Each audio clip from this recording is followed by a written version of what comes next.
এই যে দেখুন গাজর দিয়েও কত সুন্দর ল্যাংচা মিষ্টি বানিয়ে নেওয়া যায়। গাজরের ল্যাংচা মিষ্টি যদি না খাওয়া হয়ে থাকে এইভাবে একবার তৈরি করে খেয়ে দেখুন, কথা দিচ্ছি আপনাদের অনেক বেশি ভালো লাগবে। কতটা নরম তুলতুলা রসালো হয় দেখুন। এইভাবে একবার গাজরের ল্যাংচা মিষ্টি বানিয়ে খেলে অবাক হয়ে যাবেন যে এই মিষ্টিগুলো খেতে এতটা ভালো লাগে। প্রত্যেকটা মিষ্টি কিন্তু দারুণ লাগে খেতে। আর এই মিষ্টি যাকে একবার তৈরি করে খাওয়াবেন প্রশংসায় কিন্তু পঞ্চমুখ হবে। খেতে ভীষণ ভালো লাগে। শীতের গাজর দিয়ে এইভাবে একবার ল্যাংচা মিষ্টি বানিয়ে খেয়ে দেখুন, পুরো অবাক হয়ে যাবেন যে গাজরের ল্যাংচা খেতে এত বেশি ভালো লাগে। নমস্কার বন্ধুরা, নতুন পর্ব দেখার জন্য আপনাদের সকলকে জানাই স্বাগত কাজলি ভিলেজ ফুড রান্নাঘরে। প্রতিদিনের মতো আজকে আবারও নতুন একটা রেসিপি নিয়ে চলে এসেছি। আজকে দুধ জাল দেওয়া বা ছানা কাটানোর ঝামেলা ছাড়াই শুধুমাত্র একটা গাজর দিয়ে নরম তুলতুলে রসালো গাজরের ল্যাংচা মিষ্টি বানিয়ে দেখাবো। আশা করছি আজকের রেসিপিটি আপনাদের কাছে অনেক বেশি ভালো লাগবে। তাহলে চলুন দেখে নেওয়া যাক আজকে মিষ্টি রেসিপি। আমার চ্যানেলে নতুন বন্ধু হয়ে থাকলে সবার আগে চ্যানেলটি সাবস্ক্রাইব, লাইক, শেয়ার করে পাশে থাকবেন। আর যারা ফেসবুক পেজ থেকে দেখছেন অবশ্যই পেজটাও একবার ফলো করবেন। আজকে গাজর দিয়ে ল্যাংচা মিষ্টিগুলো বানাবো, তার জন্য এখানে আমি একটা গাজর নিয়েছি। গাজরটা আগে থেকে একটু ওপরের খোসাগুলো ছাড়িয়ে খুব সুন্দরভাবে পরিষ্কার করে ধুয়ে তুলে নিয়েছি।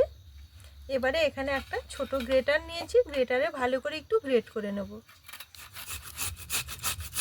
এখানে গাজরের ল্যাংচা বানানোর জন্য আমি একটা গাজর ব্যবহার করছি। আপনারা চাইলে কিন্তু একটা বা দুটো দিয়েও তৈরি করে নিতে পারবেন, তবে অবশ্যই কিন্তু একটু গ্রেটারে এইভাবে গ্রেট করে নেবেন। এক্ষেত্রে দেখবেন কাজটা করতে কিন্তু অনেকটাই সুবিধা হবে। এই যে দেখুন এখানে গাজরটা আমি খুব সুন্দরভাবে গ্রেটারে একটু গ্রেট করে নিয়েছি। ঠিক এইভাবে একটু গ্রেট করে নিতে হবে। এবারে এখানে একটা মিক্সি জার নিয়েছি, মিক্সির মধ্যে গাজরটা ভরে নেব। একটা গাজর দিয়ে দেখবেন অনেকগুলো কিন্তু ল্যাংচা মিষ্টি তৈরি হয়ে যাবে। আর যেহেতু এখানে গাজরটা একটু বড় ছিল আর মোটা ছিল, এই কারণেই আমি একটা গাজর ব্যবহার করেছি। পুরো গাজরটা মিক্সিতে ভরে নিয়েছি। এবার সামান্য একটু জল নিয়ে নেব। এই জলটা দেওয়ার কারণে পেস্টটা তৈরি করতে কিন্তু অনেকটাই সুবিধা হবে। ঢাকনাটা লাগিয়ে খুব সুন্দরভাবে মিক্সিতে একটু ঘুরিয়ে নেব। এই যে দেখুন এখানে খুব সুন্দরভাবে পেস্টটা বানিয়ে নিয়েছি। ঠিক এইভাবে একটু মিহি করে পেস্টটা বানিয়ে নিতে হবে। এতে করে মিষ্টিগুলো অনেকটাই কিন্তু সুন্দর হবে আর খেতেও ভালো লাগবে। ল্যাংচা মিষ্টি বানানোর জন্য সবার প্রথমে উনুন জেলে একটা কড়াই বসিয়ে নিয়েছি। এবার কড়াইয়ে নিয়ে নেব 1 চামচ মতো ঘি। এবার আগে থেকে পেস্ট করে রাখা গাজরটা নিয়ে নেব। এবার ঘিয়ের সাথে নেড়ে চেড়ে গাজরটা একটু ভালো করে ভেজে নেব, যাতে গাজরের কাঁচা গন্ধটা চলে যায়। কন্টিনিউ একটু ভালো করে নেড়ে চেড়ে গাজরটা ভেজে নিতে হবে, তাহলে গাজরের যে কাঁচা গন্ধটা থাকে সেটা আর থাকবে না, কেটে যাবে। আর মিষ্টিগুলো খেতে কিন্তু অনেক বেশি ভালো লাগবে। আপনারাও অবশ্যই একটু ভালো করে নেড়ে চেড়ে ভেজে নেবেন। এই যে দেখুন এখানে হালকা আছে নেড়ে চেড়ে গাজরটা আমি একটু টাইট করে নিয়েছি। খুব ভালো করে এইভাবে একটু করে নিতে হবে। আর এইভাবে করে নিতে নিতে দেখবেন গাজর থেকে কিন্তু খুব সুন্দর মিষ্টি একটা গন্ধ ছাড়বে। তখনই বুঝে নিতে হবে যে গাজরটা ভালোভাবে ভেজে নেওয়া হয়ে গেছে। এবার এখানে একটা ছোট বাটি নিয়েছি, এই বাটি মেপে নিয়ে নেব 1 বাটি দুধ। ভালো করে একটু নেড়ে চেড়ে নেব। এখানে দুধটা দেওয়ার পর আবার একটু ভালো করে ফুটিয়ে নেব। জাল করে নিতে হবে না, সামান্য একটু ফুটিয়ে নিলেই হবে। আজকের মিষ্টিগুলো যেহেতু আমি ছানা ছাড়াই করছি, সেই কারণে এখানে 1 বাটি দুধ ব্যবহার করেছি। এতে করে ল্যাংচা মিষ্টিগুলো খেতে অনেক বেশি ভালো লাগবে। আপনারাও যখন এইভাবে একটু মিষ্টি তৈরি করবেন তখন অবশ্যই একটু দুধ দেবেন, দেখবেন মিষ্টিগুলোর স্বাদ কিন্তু অনেকটাই বেড়ে যাবে, তার সঙ্গে খুব সুন্দর একটা ফ্লেভারও আসবে। এই যে দেখুন এখানে দুধটা দেওয়ার পরও খুব সুন্দরভাবে একটু ফুটে উঠেছে। এই সময় নিয়ে নেব যে বাটি মেপে দুধ নিয়েছিলাম, ঠিক সেই বাটি মেপে 1 বাটি সুজি অল্প অল্প করে দেব। আর এইভাবে একটু নাড়াচাড়া করতে থাকতে হবে।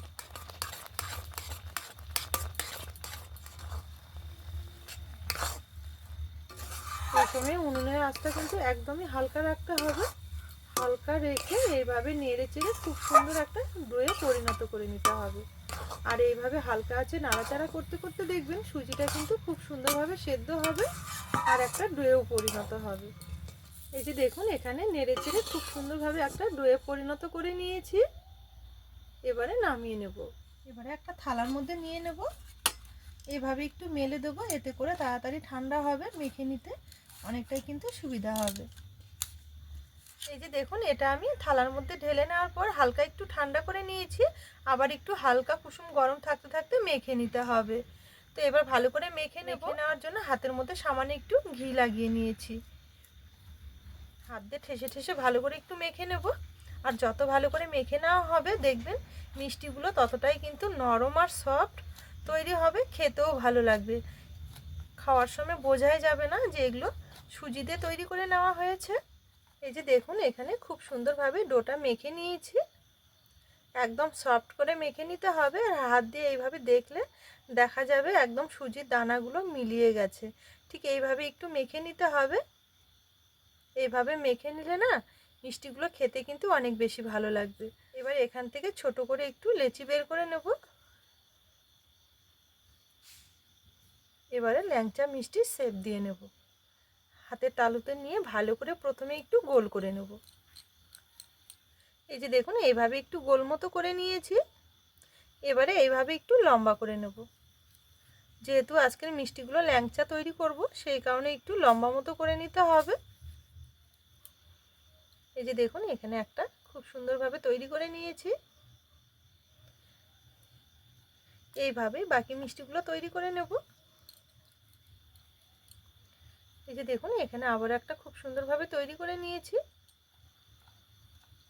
এই যে দেখুন, এখানে সমস্ত ল্যাংচাগুলো খুব সুন্দরভাবে তৈরি করে নিয়েছি। আর একটা গাজর দিয়ে কতগুলো ল্যাংচা বানিয়ে নেওয়া যায় দেখুন। তো চলুন এবার এগুলো ভেজে নেব। এবারে ল্যাংচাগুলো ভেজে নেব, তার জন্য আবার একটা কড়াই বসিয়ে নিয়েছি। ভেজে নেওয়ার জন্য কড়াই কিছুটা সাদা তেল নিয়ে নেব। ল্যাংচাগুলো ভেজে নেওয়ার জন্য প্রথমে তেলটা কিন্তু ভালো মতো গরম করে নিতে হবে। তো এখানে আমি তেলটা খুব ভালো মতো গরম করে নিয়েছি।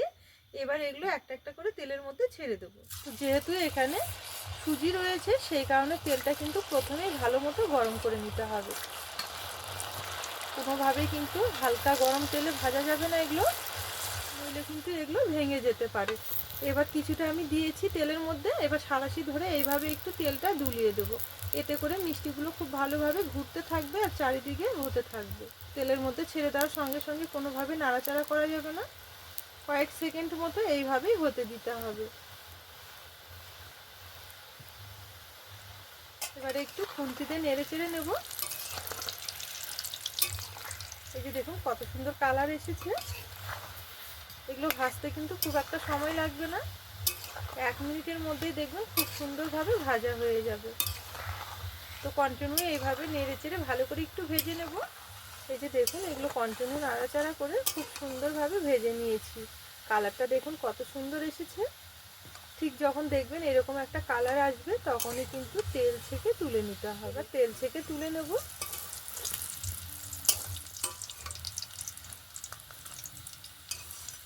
দেখুন, এখানে একটা ল্যাংচাও কিন্তু কোনো রকমের ফেটেও যায়নি বা কোনো রকমের দাগও হয়নি। কত সুন্দর হয়েছে দেখুন। একটা থালার মধ্যে তুলে নেব। উনুনের আঁচটা জোরে রেখে একইভাবে সম্পূর্ণ ল্যাংচাগুলো ভেজে নেব।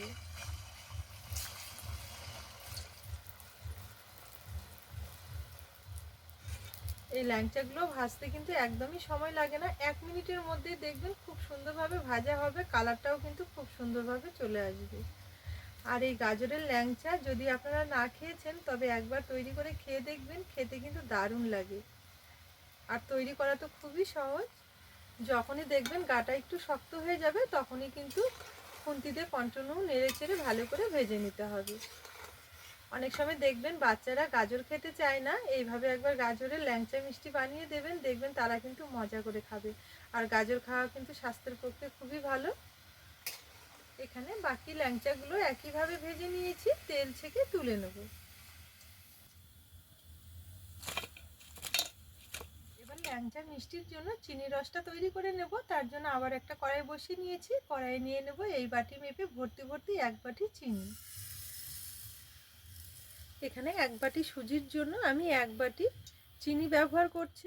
আর নিয়ে নেব এই বাটি মেপে 1.5 বাটি জল। এবার রসের মধ্যে নেব 2টো ছোট এলাচ, মুখগুলো একটু ফাটিয়ে দিয়েছি।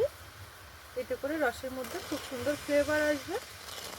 এবারে নেড়ে চেড়ে চিনিটা গলিয়ে পাতলা টাইপের একটা চিনির রস তৈরি করে নেব। এখানে চিনির রসটা যে খুব একটা ঘন করে নিতে হবে এমনটা কিন্তু নয়, শুধুমাত্র চিনিটা গলে গিয়ে রসটা একটু ফুটে উঠলেই হয়ে যাবে। এই যে দেখুন এখানে চিনিটা গলে গিয়ে রসটা খুব সুন্দরভাবে ফুটে উঠেছে।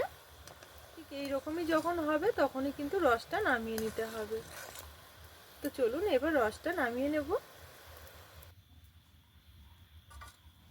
এবার গরম গরম রসের মধ্যে এই ল্যাংচাগুলো ছেড়ে দেবো। তবে এখানে রসটা কিন্তু গরম রয়েছে, তৈরি করতে করতে এদিকে ল্যাংচাগুলো কিন্তু পুরোপুরি ঠান্ডা হয়ে গেছে। যদি রস গরম হয় তাহলে কিন্তু ল্যাংচাগুলো একটু ঠান্ডা করে নিতে হবে, আর ল্যাংচা যদি গরম হয় তাহলে রসটা কিন্তু ঠান্ডা করে নিতে হবে।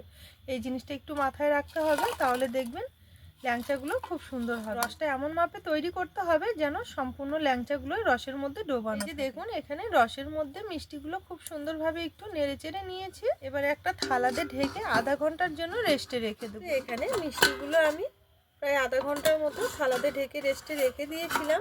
এই যে দেখুন আধা ঘন্টার মধ্যে মিষ্টিগুলো কতটা সুন্দর হয়েছে দেখতে, কতটা লোভনীয় লাগছে দেখুন। একদম নরম তুলতুলে রসালো হয়েছে প্রত্যেকটা মিষ্টি। দেখুন কতটা নরম তুলতুলে রসালো হয়েছে, দেখেই যেন মনে হচ্ছে একদম দোকান থেকে কিনে আনা মিষ্টি। কতটা লোভনীয় লাগছে দেখতে দেখুন। তো চলুন এবার একটা থালার মধ্যে তুলে নেব। এত সুন্দর ল্যাংচা যদি বাড়িতে তৈরি করে নেওয়া হয় তাহলে কিন্তু আর দোকান থেকে কিনে খেতে হবে না। খুব কম খরচে এই ল্যাংচাটা বানিয়ে নেওয়া যায়, আর খেতে কিন্তু দারুণ লাগে। একদম নরম তুলতুলে রসালো। আপনারা অবশ্যই এইভাবে একবার বাড়িতে ল্যাংচা তৈরি করে খেয়ে দেখুন, কথা দিচ্ছি আপনাদের অনেক বেশি ভালো লাগবে। এভাবে একবার ল্যাংচা তৈরি করে বাড়িতে খাওয়ালে বাড়ির সবাই কিন্তু অবাক হয়ে যাবে। একদম নরম তুলতুলে রসালো হয়। তাহলে বন্ধুরা আজকের এই গাজরের ল্যাংচা মিষ্টি আপনাদের কেমন লেগেছে অবশ্যই কিন্তু একটা কমেন্ট করে জানাবেন। পুরো ভিডিও দেখে রেসিপি ভালো লেগে থাকলে সবার আগে চ্যানেলটি ফলো করে আমার পাশে থাকবেন। আজকের জন্য রেসিপি এখানেই শেষ করলাম। ফিরে আসবো পরের দিন নতুন রেসিপি নিয়ে। ততক্ষণের জন্য আপনারা ভালো থাকবেন, সুস্থ থাকবেন।